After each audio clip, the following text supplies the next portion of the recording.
तसं बघायला गेलं तर आजची आमची विजयी सभा होती। सभासदांचा इतका उत्कृष्ट प्रतिसाद बघून गावातले इतके जवळजवळ 80% सभासद तिथं आलेले होते। त्यांचा उत्तम प्रतिसाद, त्यांनी न घाबरता ती सभेला हजर झाले। त्याच्यामुळे आम्हाला सगळ्यांना गावी आमचा पॅनल एकूणच उमेदवार प्रचंड मताने बहुमताने विजय होणार आहे। खरं तर मतदान प्रक्रियेला अवघे काही तास शिल्लक आहे, कशा पद्धतीने उत्साह आहे? उत्साह एकदम अतिउत्साह जे म्हणतो तो सभासदांमध्ये आहे। तुम्ही म्हणतात ना आरोप प्रतिआरोप, आम्ही फक्त त्यांनी जे आमच्यावर आरोप केले होते ते मुद्दे आम्ही त्यांचे खोडून काढले, जेणेकरून लोकांना समजायला पाहिजे की खरं काय आणि खोटं काय, दूध का दूध आणि पाणी का पाणी। खरं तर विरोधकांवर राळ उठवत आपण या ठिकाणी सभा गाजवलेली, काय नेमकं काय कशा प्रकारचे आरोप आपण या ठिकाणी केलेले?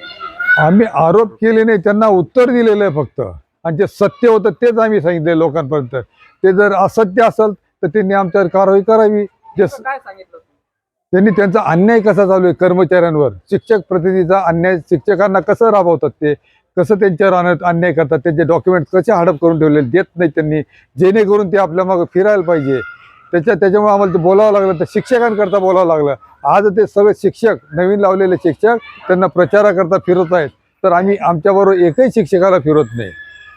खरं तर तुम्ही या ठिकाणी बोगस मतदारांचा मुद्दा या ठिकाणी उपस्थित केला। जवळपास 133 बोगस मतदार या ठिकाणी समाविष्ट करण्यात आले, काय प्रतिक्रिया? निश्चितच जे त्यांनी बोगस 133 सभासद केलेले आहेत त्यांना आवाहन केलं की तुम्ही मेहरबानी करून मतदानाला येऊ नका, जर आले तर 100% तुमच्यावर गुन्हा होणार आहे, आम्ही करणार आहेत, निश्चितच आम्ही ती कारवाई करणार। ते सभासद आपलेच आहेत, हितचिंतक आहेत, त्यांना आपलं वॉर्निंग देणं आपलं काम आहे, म्हणून तशी आम्ही त्यांना सूचना केल्यात मतदानाला येऊ नका।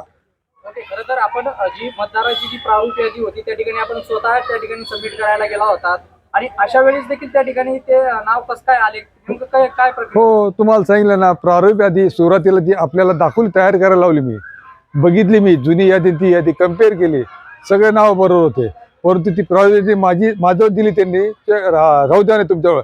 दुसरी एक यादी तयार केली, त्याच्यात त्यांनी सभासद संख्या बरोबर केली, परंतु त्याच्यात ते वाढलेले सभासद होते, त्यांच्या नावावर 132-33 ॲड केले। पण ते एक मी म्हटलं 30 ही गद्दारी आपल्याशी करणार नाही, त्यांनी त्या यादीत ते सभासद ॲड केले आणि ती आम्ही सबमिट केली। हे केव्हा लक्षात आलं आणि त्यानंतर आपण काय भूमिका केली? फायनल यादी जेव्हा लागली तेव्हाच लक्षात आलं। मग आम्ही DDR कडे तक्रार दिलेली आहे, पोलीस स्टेशनला आम्ही तक्रार दिलेली आहे, त्याच्यावर ती कारवाई चालू आहे। निश्चितच त्याच्यावर आम्हाला न्याय मिळणार आहे त्या सभासदांना।